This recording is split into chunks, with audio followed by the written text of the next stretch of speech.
بسم اللہ الرحمن الرحیم۔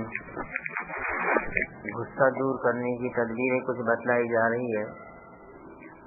غصے کے وقت یہ سوچنا بھی غصے کو زائل کر دیتا ہے کہ اگر مجھ سے کوئی غلطی ہو جائے اور اس پر کوئی غصہ کرے تو میں یہ چاہوں گا کہ مجھے معاف کر دیا جائے، لہذا مجھے بھی چاہیے کہ اس شخص کو معاف کر دوں، اور سوچے کہ یہ شخص تو میرا اتنا خطاوار نہیں ہوگا جتنا کہ میں اللہ تعالیٰ کا گناہگار ہوں، اور جب میں اللہ تعالیٰ سے معافی کا خواہش مند ہوں تو اسے کیوں نہ معاف کر دوں۔ اسی طرح جب آپ کو غصہ آئے تو اپنی جگہ سے ہٹ جائے اور اپنے ذہن کو کسی دوسرے کام کی طرف لگا دیجیے جب تک کہ غصہ بالکل ختم نہ ہو جائے۔ انشاءاللہ تعالی اس تدبیر سے آپ غصے کے شر سے محفوظ رہیں گے۔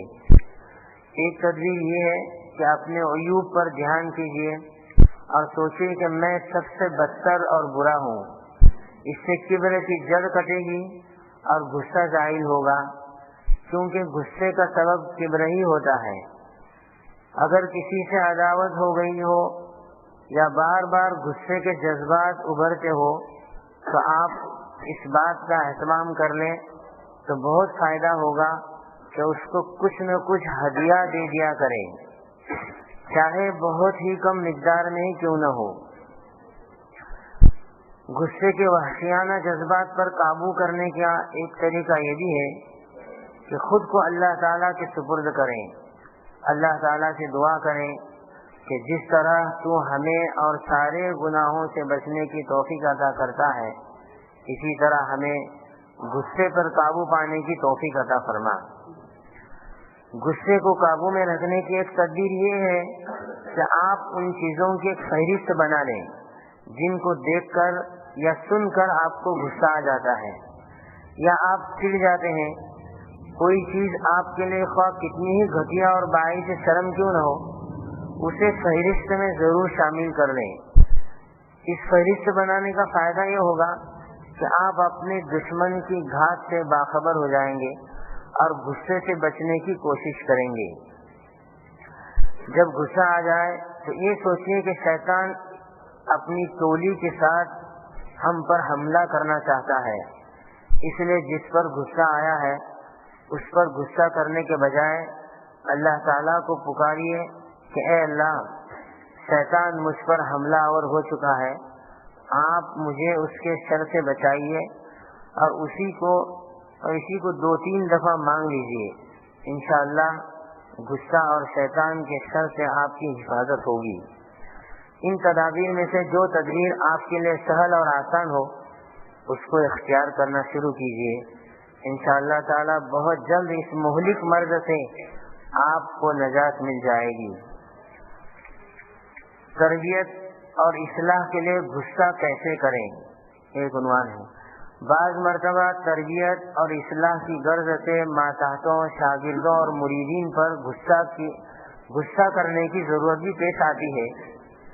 اسی لیے کہیں غصہ کرنا واجب ہوتا ہے اور کہیں جائز بھی، مگر غصے کو نافذ کرنے کا صحیح علم نہ ہو کہ انسان حد سے تجاوز کر جاتا ہے اور ایک برائی کو دور کرنے کی کوشش میں دوسرے کئی تباہیوں میں مبتلا ہو جاتا ہے۔ بوقت ضرورت غصے کو کیسے نافذ کیا جائے کہ سانپ بھی مر جائے اور لاٹھی بھی نہ ٹوٹے، اس سلسلے میں حضرت حکیم الامت حضرت تھانوی رحمۃ اللہ علیہ فرماتے ہیں کہ میں غصے کے بارے میں ایک گر بتلاتا ہوں جو عملی علاج بھی ہے اور دستور العمل بنانے کے لائق بھی ہے۔ وہ یہ ہے کہ غصہ آتے ہی فوراً نافذ کرنا شروع نہ کر دے، ذرا ٹھہر جائیے اور جس پر غصہ آیا ہے اس کو اپنے سامنے سے ہٹا دے یا خود وہاں سے ہٹ جائے۔ جب جوش جاتا رہے اس کے بعد فیصلہ کریں کہ اس شخص کو کیا سزا دی جائے، مگر اس فیصلے کے لیے علم دین کی ضرورت ہوگی۔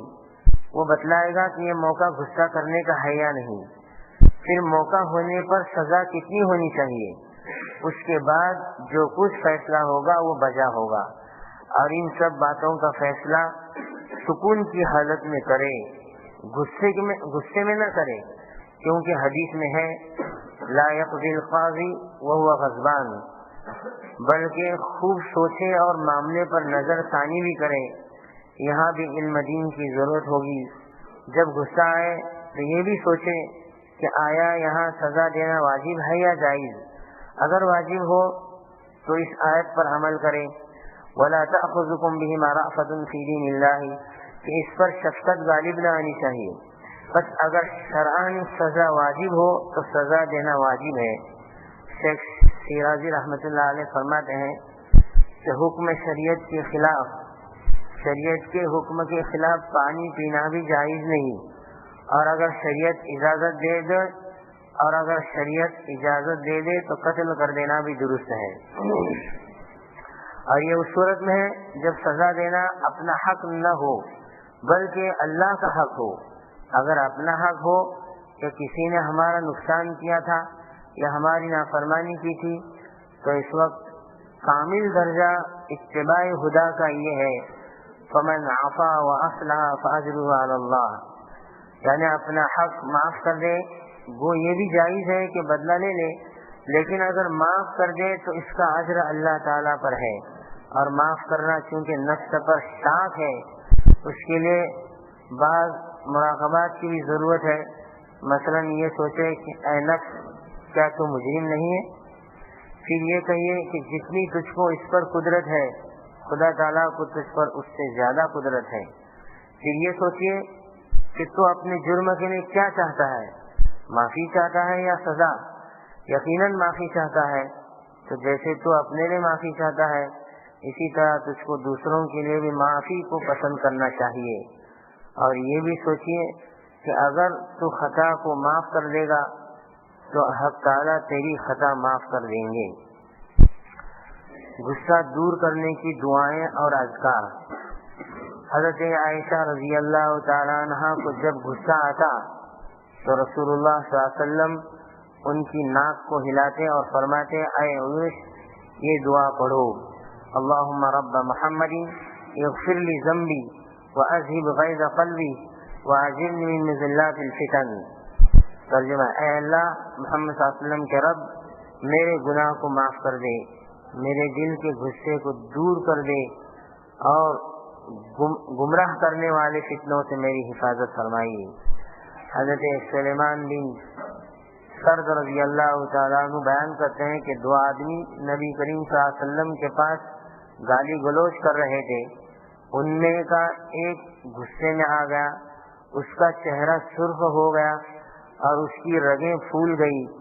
رسول اللہ صلی اللہ علیہ وسلم نے اس کی طرف دیکھا اور فرمایا میں ایک ایسا کلمہ جانتا ہوں کہ اگر یہ اسے کہہ لے تو اس کی یہ کیفیت دور ہو جائے گی، اور وہ کلمہ ہے اعوذ باللہ من الشیطان الرجیم، میں شیطان مردود سے اللہ کی پناہ چاہتا ہوں۔ حسن حسین میں لکھا ہے کہ جو شخص اللہ تعالیٰ کا نام الرؤوف کا ورد رکھے انشاءاللہ مخلوق اس پر مہربان ہو جائے گی اور وہ مخلوق پر مہربان ہو جائے۔ اور جو شخص 10 مرتبہ درود شریف اور 10 مرتبہ اس نام کو پڑھے تو انشاءاللہ اس کا غصہ دور ہو جائے گا، اور دوسرے غضبناک شخص پر دم کرے تو اس کا غصہ بھی دفع ہو جائے گا۔ اللہ تعالیٰ ہم تمام باتوں پر عمل کرنے کی توفیق عطا فرمائے۔